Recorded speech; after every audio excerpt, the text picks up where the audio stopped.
তোমরা যদি luxurious life manifest করতে চাও তো অবশ্যই করবে শুক্রের এই রেমেডিটা।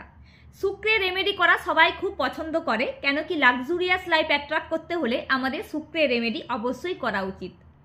তো এর জন্যে তোমাদের যেটা করতে হবে, তোমরা নিয়ে নেবে একটা গ্রিন কালার কালির পেন, অথবা তোমরা গ্রিন কালার কালির স্কেচ পেনও নিয়ে নিতে পারো।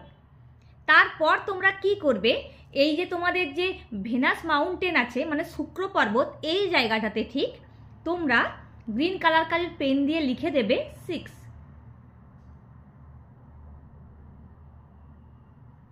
তারপর তোমরা ওই জায়গাটাতে তোমরা আতর লাগিয়ে দিতে পারো অথবা পারফিউমও লাগিয়ে দিতে পারো। তারপর তোমরা 2 হাত দিয়ে এইভাবে করতে করতে বলবে ওম শ্রীম নম, ওম শ্রীম নম, ওম শ্রীম নম। এইভাবে তোমরা 5 মিনিট করতে থাকবে। এটা তোমরা ডেলি করবে, দেখবে তোমাদের লাক্সুরিয়াস লাইফ পাওয়া কোনো অসুবিধাই হবে না। এই রেমেডিটা এতটাই পাওয়ারফুল। তো আজকের রেমেডিটা যদি তোমাদের ভালো লেগে থাকে প্লিজ লাইক শেয়ার কমেন্ট করতে ভুলো না। Thank you.